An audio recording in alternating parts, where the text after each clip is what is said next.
What's up gamers, and welcome to Gaming News with Tauraxus. In this video I'm going to talk about the $20 million fine that HoYoverse has been fined with for violating COPPA. Before I start with this video, I want to say thanks to Pixelkin for writing this article, and anyone that wants to read more about this article, I'll leave a link to this article in my video description for anyone that wants to read the article themselves, or if they want to read on any other gaming news that Pixelkin has written about. With that being said, let's jump straight into the article. So, Genshin publisher agrees to a $20 million FTC fine for violating COPPA. Cognosphere, known by its trade name HoYoverse, publisher of popular gacha games such as Genshin Impact, has agreed to pay a $20 million settlement with the Federal Trade Commission in the United States. The settlement stems from an FTC complaint that Genshin Impact violates the Children's Online Privacy Protection Act, and according to the complaint, HoYoverse has failed to notify parents that it collects information from children, misrepresents loot box art and cost, promotes loot boxes to children and teens, and selling a multi-tier virtual currency system. The FTC has been investigating Genshin for several years. The complaint goes into explicit detail, alleging how Genshin appeals, is marketed toward, and uses predatory gambling with children under the age of 13.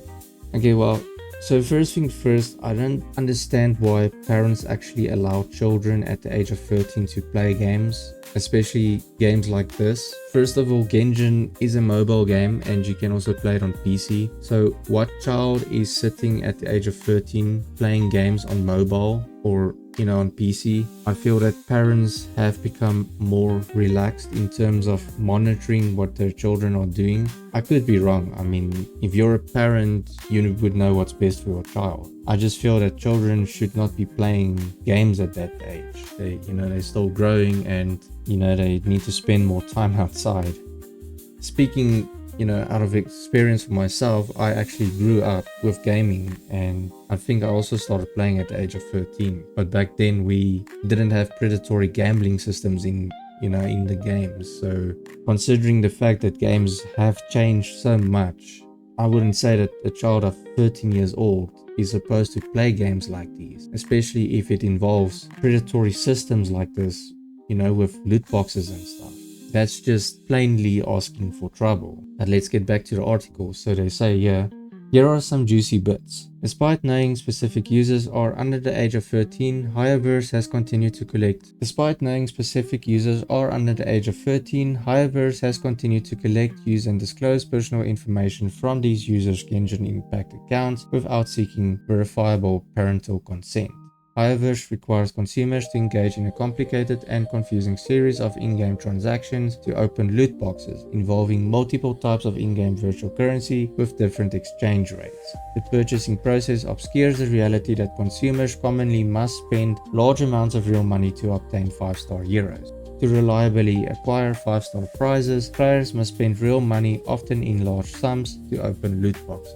So that's exactly where a lot of the problems are in games, especially gacha games, is that there's no law against this. Not that I'm aware of, but a lot of players or people who make content based on gacha has warned that, gacha needs to be removed out of games because companies are taking advantage of this and nothing's being done about it. And as long as no one's doing anything about it, these predatory monetary systems are going to stay in games. I remember games from a couple of years ago that if you wanted a specific character in a game, you had to actually play the game to get that character. Like, you had to put in time and effort, to unlock that character. Now, literally, you can just buy the character by investing a lot of money into the game. And that's just wrong. Sadly, there's people who obviously they justify it and say that companies need to do it in order to, to survive or to run or to provide you a game, and that's untrue. How many games in the past had gacha elements and stuff inside of the game, and even until today they're still thriving.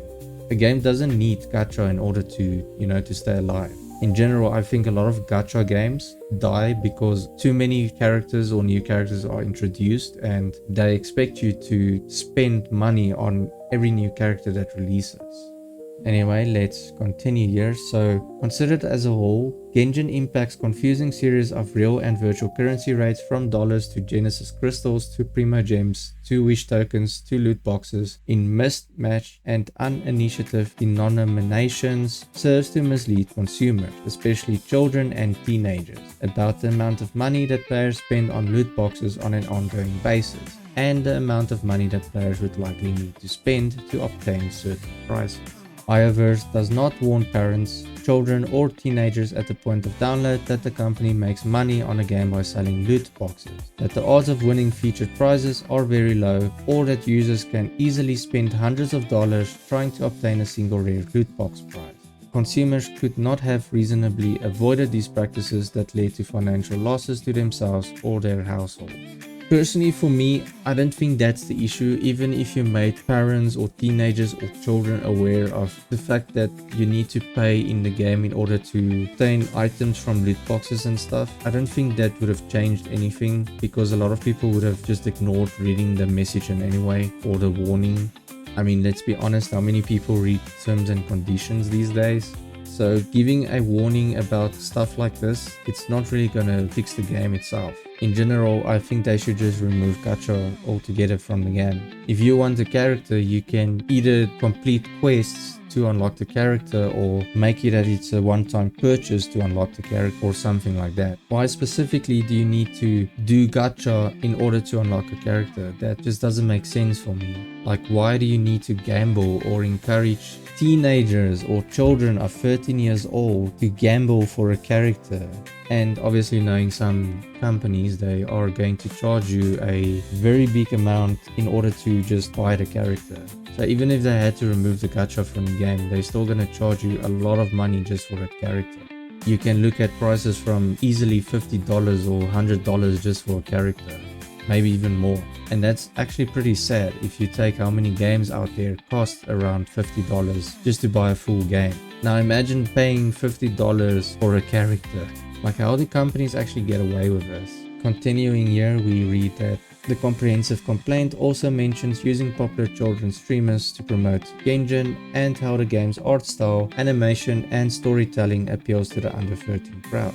Cognosphere released an official statement on the Genshin FTC fine, believing many of the FTC's allegations are inaccurate, pledging to introduce new age gate and parental consent protections for children and young teens, and increase our in-game disclosures around virtual currency and rewards for players in the US in the coming months.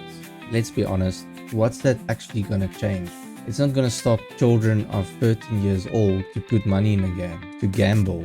Now, as I also understand here, they say the FTC's allegations are inaccurate, but being a Genshin player myself, I know that HoYoverse is very oblivious to what's going on around them, because all they care about right now is just greed, and there's no other thing about it. It's just plain greed.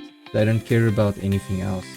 This is one of those typical scenarios where they're just going to create some warning or something that when you log in from the US to play your game, you're basically going to see that warning, and all it's going to do is it's going to warn you to make you aware of that you're basically gambling in their game, and that your chances of winning whatever you're gambling for is going to be very limited. And that's basically that. They're just going to do that and continue milking people for money. Reading the final sentence here, we enjoy Genshin and other online gacha games, but parents should be aware of their inherent gambling system and make sure parental protections are in place for spending real money in a virtual game. How many times do you need to prove to a company like this that gacha is a gambling system? And teaching children at the age of 13 that gambling is fine, why are they even getting away with this?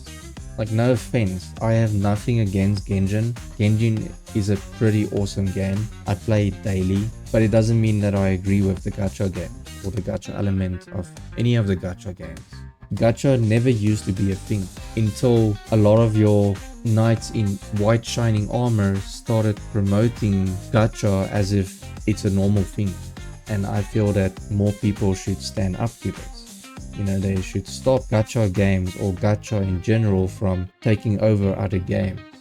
Personally, for me, promoting gambling to children, I mean, come on, what the hell's wrong with people? Anyway, let me not say too much. So this is where I'm going to end this video. Thanks again for Pixelkin for writing this very interesting article. And it's most likely that this is not going to be the first company or first game that is going to be in the spotlight or hot water for their gacha element or gambling system. I know in the past there were other companies as well that got under fire because of their gambling systems or loot box systems and stuff, and I don't like those systems. Obviously everybody has their own opinion. You get players that like it and you get players that don't like it. I just think that games don't need gacha or gambling in order to survive, or let me just not say too much on that. That being said, thanks for watching. If you enjoyed this video, please give it a like. Let me know in the comment section if you agree with what I said, or if you maybe have a different opinion. That's pretty cool as well. Just let me know. So I'll see you guys in the next video. Until next time, take care. Bye bye.